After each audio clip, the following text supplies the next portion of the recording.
I apologize in advance to Times Radio listeners. I said that JD Vance was a piece of shit. And I think that will be the impression of the rest of the world. This isn't a drunken mic slip or a tweet. This is one of the most senior voices in the British political sphere, absolutely tearing into JD Vance. Adam Boulton, live on air, rips apart JD Vance and tells everyone what the international community truly thinks of him. He's not just a problem for America anymore, he's a problem for the entire world. To put things into perspective, Boulton wasn't saying all this in some late-night comedy show. No, sir, this is one of the UK's very best political editors, laying it out raw. Vance is dangerous and disgraceful. He's not only an offensive diplomat, but his whole rise to power is embarrassing. And for that reason alone, most of America should hold their hands up if you are enjoying our content, so let's break it down. Because JD's been on a global humiliation tour, all of which started with his pathetic speech at the Munich Security Conference. It peaked with his below-the-belt behavior at the Oval Office with Ukrainian President Volodymyr Zelenskyy, and hit the lowest of the lows when the Pope died a few hours after meeting him. At the very least, I've been in the Oval Office many times with visiting British prime ministers. They have never been treated like that by any of the previous. And indeed, they weren't. This is no way to treat the elected leader of a nation at war. Basically, Boulton's saying that this wasn't political theater. It wasn't even some sort of brilliant diplomatic move from the US, no matter how hard Fox tries to tell you. This was a diplomatic own goal, almost an insult. Vance, acting as Trump's lapdog, showed more aggression than most politicians do to their worst donors. And that's disgusting to say the least. Imagine turning up to an ally as a wartime leader, dodging missiles for a couple of years now. You probably expect a little bit of unity and statesmanship from your counterpart in his team. Instead, what do you get? JD Vance side-eyeing you. This isn't foreign policy, it's an SNL skit. Who gave him the right to treat Zelenskyy like a telemarketer interrupting dinner? It's absurd and so disrespectful.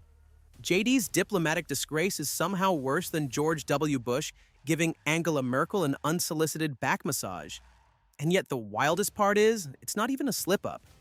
This is all deliberate. JD Vance was a piece of shit. And I think that will be the impression of the rest of the world. I saw your previous interviewee saying that this will play well in the United States. I think to the rest of the world, there will be shock and confirmation of their worst suspicions about the new administration. This is where Adam truly goes all out with a fed-up British takedown. This is not dry wit you'd associate with the Brits. It's the kind of honesty you get from someone who's seen several political circuses and diplomatic disasters over the years.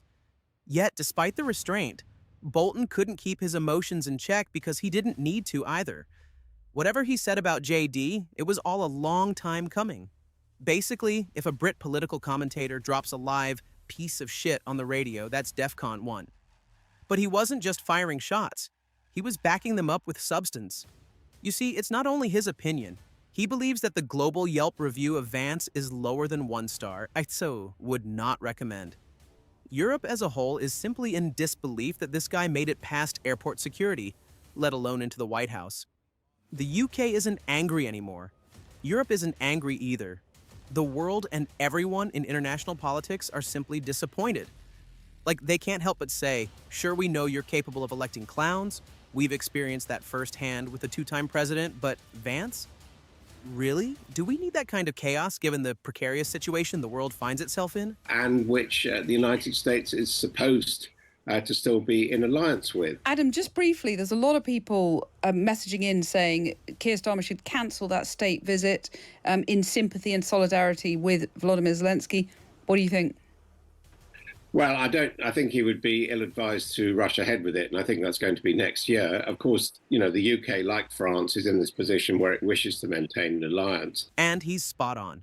The problem is, whether we like it or not, JD represents an entire nation. His pathetic decisions and actions actually have consequences for millions of people, in fact, the entire world. That's why the UK's upcoming state visit is under review. Most of the USA's allies are having second thoughts about their long-standing partnership, all because of one man. Boulton's reply is basically a way of saying that, yeah, it might not be the best idea to shake hands with a man who just insulted your troops. And that's why things are getting very awkward. France is following suit too, and suddenly normal state dinners are being turned into scream matches because of a raging lunatic who insists that he's simply telling it like it is. Despite all this, the UK wants to maintain the alliance. They want to show up even though there's a great chance Vance lights the table on fire and calls them woke. But the sooner the US stops taking these missions for granted, the better it is. Because that's the thing about men like JD.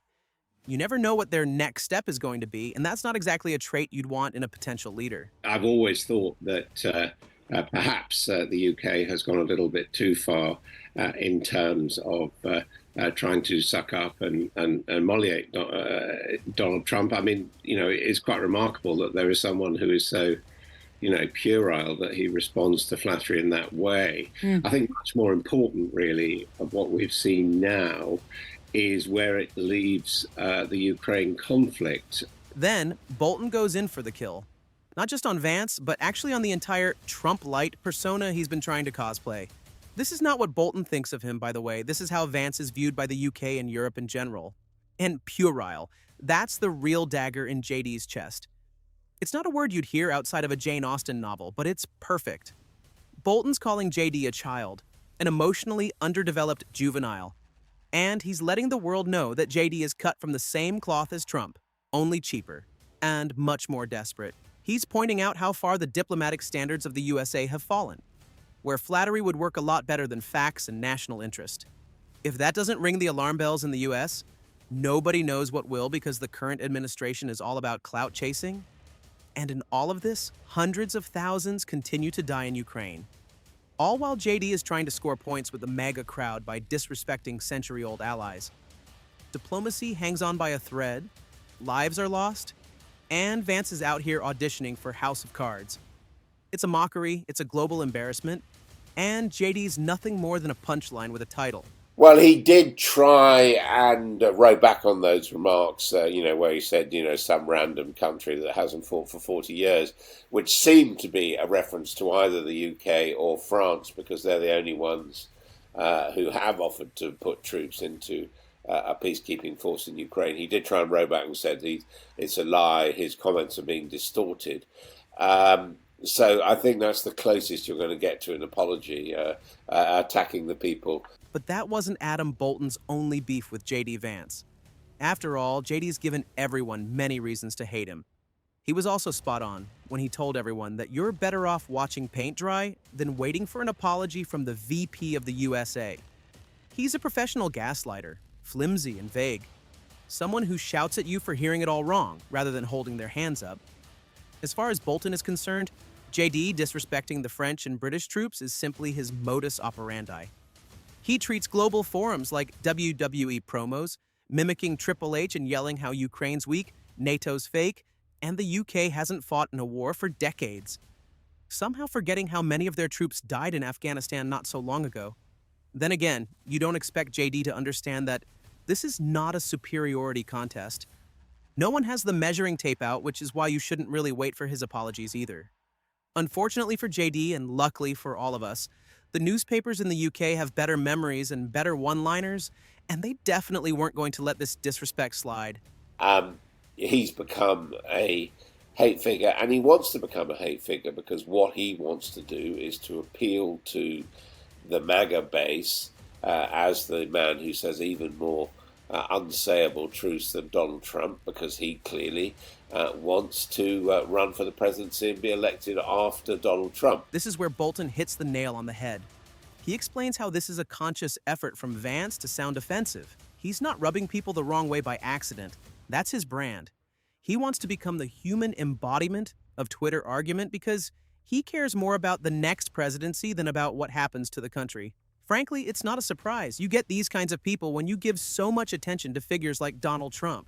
All Vance is trying to do is out-Trump Trump. He wants to be the guy to replace that absurdity. So when Trump says immigrants are criminals, Vance is shouting, "That's not enough." When Trump cozies up to dictators, JD tells him to do more. This is where we're at right now. JD is soft-launching his career as a political supervillain. He's performative and shameless to the point where Trump comes across as diplomatic. And ultimately, it shouldn't be a shock to anyone that JD's got his eyes on the biggest prize, the presidency. That's been his goal since he traded in his hillbilly elegy for a MAGA hat. JD Vance truly believes he's the natural successor.